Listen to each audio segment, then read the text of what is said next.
Hey everyone, it's Ashley here. I want to start by saying it's been a while. I have not been posting videos in quite a while, but I am ready to continue on with this RBT study prep series. So, a couple things I also just wanted to throw out there. If you're not following me on other platforms like on Facebook or LinkedIn, um, I have several months ago rebranded. So, I am now ABA Resource Center. So, if you're looking for more study prep resources or teaching stimuli or just blogs on ABA, things like that, check out abaresourcecenter.com. Lots of additional resources on there. But yeah, so today we are talking about section C of the RBT task list, which is skill acquisition. Also, I've got a little bit of a cold, so hopefully my voice doesn't sound too scratchy and I'm not like obnoxiously coughing. So let's jump in here. All right, so section C encompasses 12 tasks related to teaching the development of skills. So skill acquisition is a big part of what we do in ABA. Um, this is a really important section for you to study because it's the largest section of your exam. So your exam, 32% of it will be based on this section on skill acquisition. So that'll cover about 24 questions. So you're going to want to make sure that you really have a good, strong handle on this section. So the first task of section C is C-1, identify the essential components of a skill acquisition program. This is also sometimes called a skill acquisition plan or just a program or a program write-up. Lots of variation in what it's termed, but essentially a skill acquisition plan or program should include the following information. We'll talk more about um, some of these specifics as the video progresses, like prompting and maintenance. Those are separate tasks within section C. But here's just an overview of what the skill acquisition plan should entail.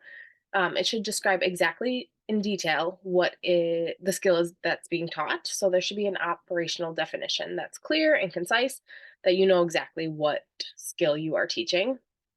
The specific procedures for teaching the skill should be included. Any materials or stimuli you'll need. So this might include picture cards, 3D objects, token boards, or anything else that you're going to need to teach that skill. How to prompt and fade prompts. Task C-9 will cover more on this. Consequences for both correct and incorrect responding. So that's how do you reinforce correct responses and how do you respond if the learner errs? So there are things like error correction procedure that you would initiate. So that should be included so you know exactly how to do that. Mastery criteria should also be included in a skill acquisition program. Mastery criteria is the specific criteria that needs to be met for your learner to master that skill. So it might say like 100% accuracy across 3 consecutive sessions with 2 staff, something like that. It'll be individualized, of course, to the learner. Sometimes companies have their own like specific mastery criterias and things like that as well. Let's see, individual targets within each goal. So this is sometimes called an items list or a target list. So typically you're going to have like an overarching goal with several individual targets. So the target list will show what all will be targeted within that larger goal. And then this program will also have maintenance and generalization plans. We're going to cover those a little bit more in task C-10. All right, so a little bit more on C-1. So like I mentioned, skill acquisition program or plan is a written document outlining the specific procedures for teaching a skill. These plans are created by your BCBA, BCABA, or another mid-level supervisor. Most learners are going to have several acquisition plans, as you're going to have a separate one for each goal or skill that you're teaching. So for example, you might be working on a manding for preferred items goal. There'll be a specific acquisition program written up for that. You might also be working on tacting environmental stimuli. There'll be a goal for that. A manding for break goal, a separate program for that, and so on. So, typically you're going to be working on several different programs or goals for each child or each learner. Each learner's goals are unique, and therefore your plans are going to vary. So you might even have two learners that are both working on the same goal, but the procedures could be different. So it's really important that you review and understand all of the plans for each of your learners and just understand that individualization piece. Right. C-2 is prepare for the session as required by the skill acquisition plan.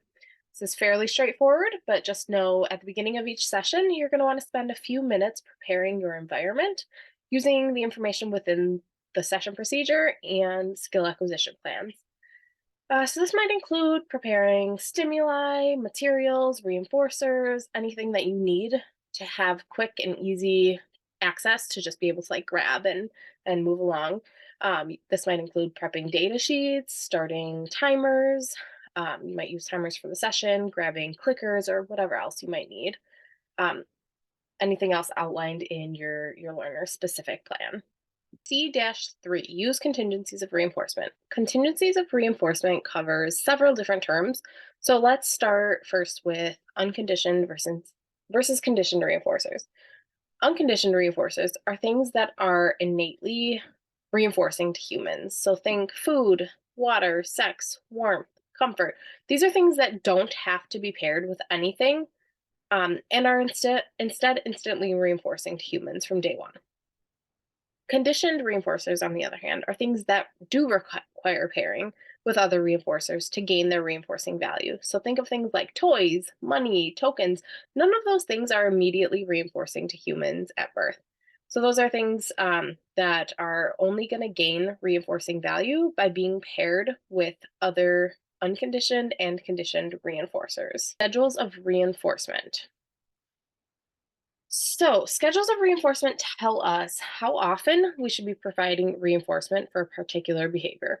So, for example, if you're reinforcing your learner's behavior of raising their hand in the classroom, you want to know, should you be providing that reinforcement every single time they raise their hand, maybe every other time, or what is the schedule?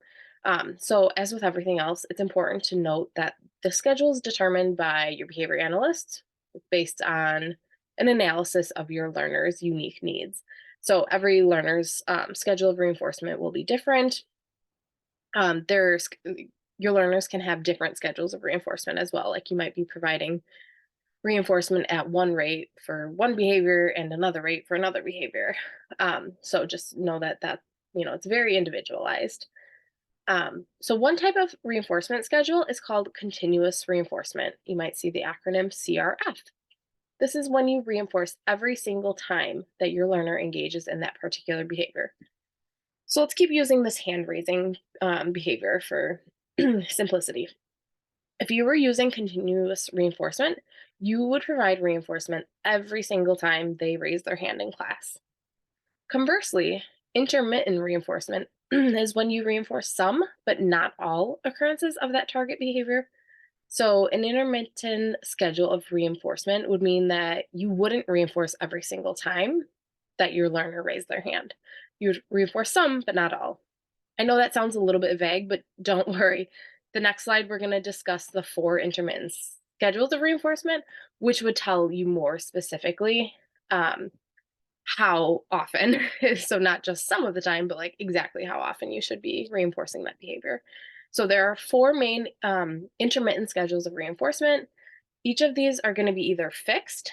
Fixed indicates that it's the same exact schedule every time, so it doesn't change, or it'll be variable, meaning that they vary or change slightly each time. They'll also either be interval, interval indicating time based, or ratio based, ratio indicating a number of responses. So let's review each of these. So here are the 4 intermittent schedules of reinforcement.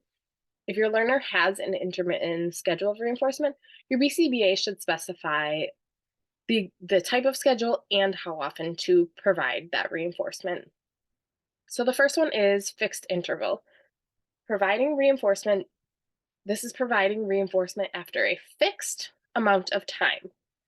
So it's a set amount of time every time. So for example, you provide reinforcement every 15 minutes. That 15 minutes doesn't vary. It's the same every time. Um, Another one is variable interval. So this is when you provide reinforcement after a varied amount of time. So it's gonna change up. So for example, you might provide reinforcement roughly every 5 to 7 minutes. It doesn't have to always be 5 or 6 or 7, but somewhere in that range is what you would be providing with a variable interval schedule of 5 to 7 minutes. Um, fixed ratio.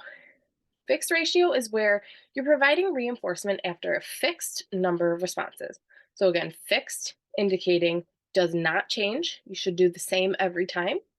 And then responses indicating uh, the number of responses that your learner makes. So this might be you providing reinforcement after every 3 correct responses. That would be a fixed ratio 3 schedule.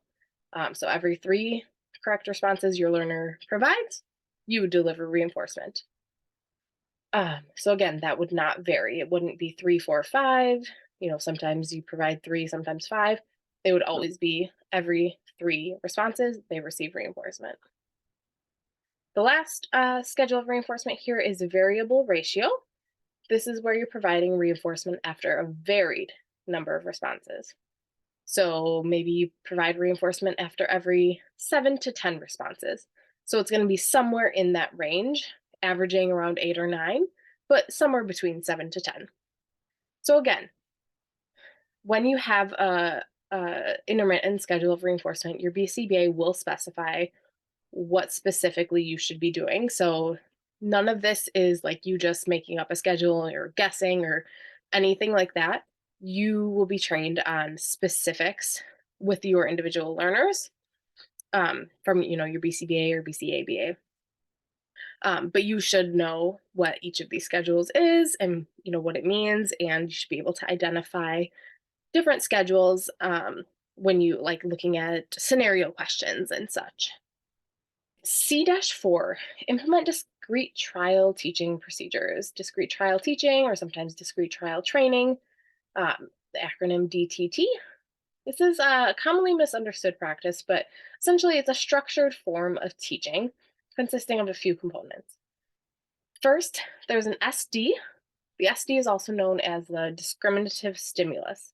Discriminative stimulus is a stimuli that signals the availability of reinforcement. So that's often the presentation of an instruction in DTT. Next, there's a prompt that might be provided depending on the learner's specific goal and acquisition plan. Then the learner responds. And then if the learner was correct, you provide reinforcement. If incorrect, an error correction procedure is implemented. So it's a very structured, like dun, dun, dun. Instruction, prompt, response, reinforcement, or correction. In DTT, each learning opportunity has a discrete, which is like a clear beginning and end. So you can clearly see where the trial started and where the trial ended. DTT is often visualized as like sitting at a table, rotely responding. It doesn't necessarily have to be. A table versus no table is not the distinguishing feature differentiating DTT and naturalistic teaching. So just know that. You can do DTT on the floor, for example. 5. This task is implementing naturalistic teaching procedures. So your BCBA might program for a learner to have all naturalistic teaching, all DTT, a combination of both. Again, consult your skill acquisition plan, consult your BCBA to understand how to run each learner's goals. But this is just another way that we teach skills. So naturalistic teaching, often referred to as natural environment teaching or NET. This way of teaching uses the learner's natural motivation to teach skills. So naturalistic teaching increases generalization by building teaching opportunities with the stimuli in their own natural environment. Naturalistic teaching is often used with early learners like toddlers and preschoolers, though it's a successful procedure that you can use at any age. But for an example here, consider a child who is learning to communicate their wants and needs. Naturalistic teaching is perfect for this is you can target these opportunities as they kind of naturally arise. So, when they're showing an interest in food or toys, you would target manned opportunities in that natural setting to prompt them to get a snack, to ask for a snack or ask for the toy that they want or whatever. So that's one example of naturalistic teaching procedures. Okay, C-6. This is chaining. So chaining is a teaching strategy that is commonly used for more complex skills. So think of skills that take multiple steps, and you'd really have to break down to teach somebody individual steps within the overall skill. You can't just say go brush your teeth and expect them to know all of the steps that are involved with brushing teeth. So, brushing teeth, getting dressed, washing hands, a lot of those daily living skills are we often use chaining procedures for. Um, so, first, when you are doing a chaining procedure, first a task analysis is created, which breaks the skill down into individual components. So when I create a task analysis, I like to actually demonstrate the skill. So if I'm creating a task analysis for washing my hands, I might actually wash my hands so that I can make sure that I'm getting all of the steps right and not lumping steps together and things like that. So I would turn on the water, wet my hands, get soap, scrub my hands, scrub the backs, rinse my hands, turn off the water, get a towel, dry my hands, and so on. So that's kind of what a task analysis would look like. It breaks that skill down into each individual skill. And then the next step is teaching each of those individual skills of the chain until the learner can demonstrate the full complex skill. So chaining can take a little bit longer to teach, each individual skill until they are able to demonstrate the whole skill, as a whole. But there are a few different chaining procedures that you're going to want to know. First, a forward chaining procedure is one where the skill is taught by allowing the learner to demonstrate the first steps independently, with the remaining steps of the chain prompted or demonstrated. So if you're doing hand washing, this would look like having the learner first turn on the water by themselves, and then the rest of the steps are prompted or demonstrated for the learner. Um, Another chaining procedure is a backwards chaining procedure. This is kind of the exact opposite. So the learner is prompted through all of the steps until that last step, which is, let's say, drying hands. So then drying hands, they would do independently. Um, with each of these, as they master steps, more steps are added in. So if you're doing a forward chaining procedure with hand washing, and once they master turning on the water, then the next step would be adding in, let's say, wetting hands. So first step is turn on water, master that. Next step, turn on water and wet your hands. They would do those two steps independently, and then we would prompt the rest of them. So another chaining procedure is total task completion. This is a chaining procedure where the learner is prompted through the steps, just that they can't do independently. So you would allow them to demonstrate independently any steps that they can do, that they have demonstrated mastery of, and just kind of jump in prompting the steps that they cannot do. So with this one, the order is not going to be as the same as like forward chaining or backward chaining, where you're prompting specific steps in a specific order. This one is just you go through the whole procedure from start to finish, and whatever steps they need help with, you prompt. So this one is helpful to avoid over prompting, which can sometimes happen with forward chaining or backwards chaining. Um, but not every learner, total task completion isn't appropriate for every learner. Learners who need a lot of prompting, who don't have any of the steps down pat throughout the procedure, forward or backwards chaining is definitely more appropriate for them. C-7. This task is implementing discrimination training. So let's start with discrimination. Discrimination in ABA has somewhat of a different meaning than what probably came to mind when you read that term on the screen. In behavioral terms, discrimination involves identifying the difference between things. So, just knowing that certain stimuli evoke particular responses while others do not. For example, when I approach an intersection, I can discriminate between the red light, which means stop and evokes that stopping behavior, and the green light, which means go, and of course evokes the continuing to go behavior. So the different lights evoke different responses. That's discrimination.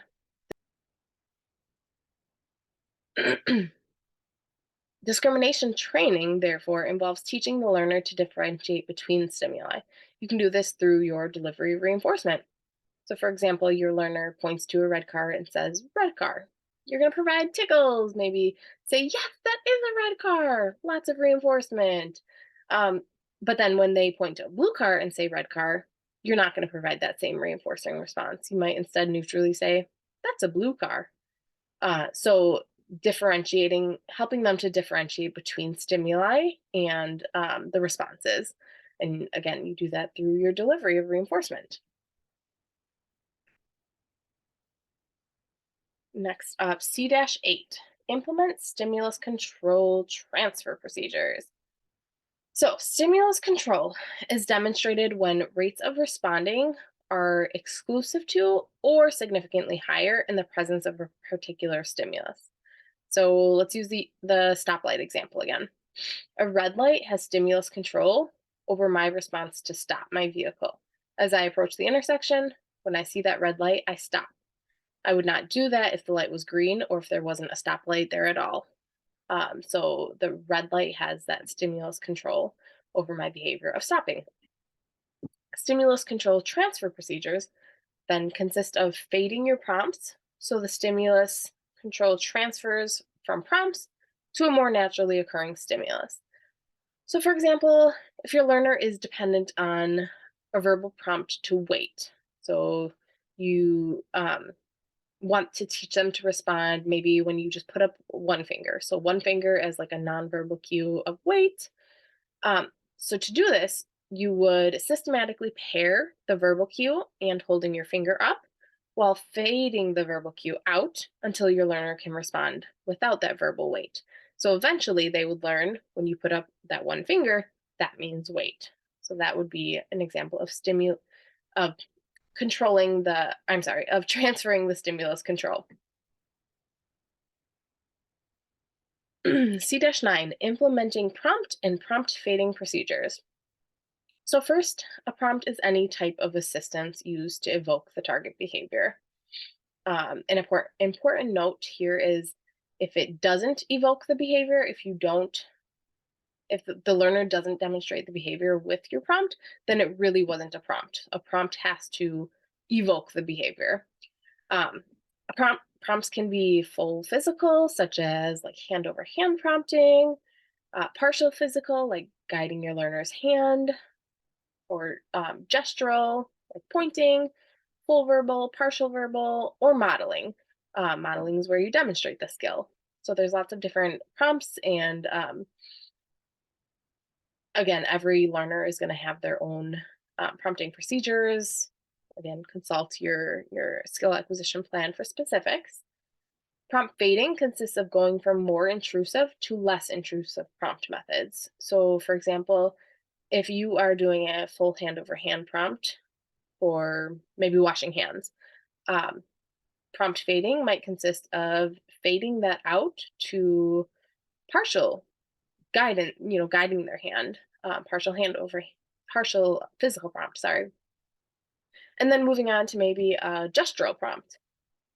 Uh, so that's, we want to avoid over prompting, which, could result in prompt dependency. So fading our prompts as soon as we possibly can is important, but you do have to find that right balance between, prompting, using the least amount of prompting, but also making sure that your learner is successful. Because again, if you're trying to prompt, but the learner isn't responding, isn't um, evoking that correct behavior, then you're not actually prompting. B-10, implement generalization and maintenance procedures. So, generalization occurs when a target skill is demonstrated in new settings with different people, with new stimuli. So there are lots of different ways that you can generalize skills. But it's really important that skills are generalized because if your learner can only demonstrate skills under, contrived teaching conditions, then the teaching was not functional for them. Consider how beneficial it is to learn to label picture cards, for example, if that skill isn't generalizing to physical items in their environment. Excuse me. So we want to make sure that our learners are not only learning in that, therapeutic setting, but also able to apply those new skills to different settings like their home, community, school, with other people, teachers, parents, with new stimuli, the actual items in their environment, and so on. Maintenance occurs when your learner continues to demonstrate a skill after you discontinue the intervention. So, for example, if your learner masters personal information questions, you have been working on them answering what's your name, what's your address, what's your phone number, all of those kind of questions. Then, say a month later, you ask them, hey, what's your address? And they can tell you, despite not practicing this daily anymore, despite not having that intervention in place, they can still recall their address. Then that skill has been maintained. Maintenance has occurred. Each learner is going to have specific procedures outlined in their skill acquisition plan for promoting generalization and maintenance. For example, you might promote generalization by using different stimuli rather than the same picture card for each trial. You might promote generalization by, once you master it with staff, you might target it with caregivers or other staff or peers or something like that. But again, as always, consult your BCBA and the skill acquisition program for specifics on how to promote generalization and maintenance with your learners' specific skills. C-11 is implement shaping procedures. Shaping is the process of reinforcing systematic approximations toward an end behavior. So consider behaviors that you have a long-term goal for, but your learner isn't quite ready for. So this can be broken down into smaller expectations with each step being reinforced along the way. So let's use an example. Say you want your learner to follow a safety instruction of come here. So when you say, hey, Johnny, come here, you want them to follow that instruction when they're across the room for you. So they might be all the way across the hall or across the room, and you say, hey, Johnny, come here. You want them to follow that instruction for safety purposes. However, they don't even follow that instruction from, say, 2 feet away. This would be a good goal where that you can use shaping for. So to use shaping, you would first teach them to follow that instruction from like 1 or 2 feet away. So when he's just next to you, you would say, come here, and follow that instruction, reinforce. Then when he masters that step, so when he can consistently follow the instruction of come here from 1 to 2 feet away, you might move on to 3 to 5 feet, and then 6 to 8 feet, and then across the room, and so on, until he's successful with each individual step. So that is how you could shape the come here goal.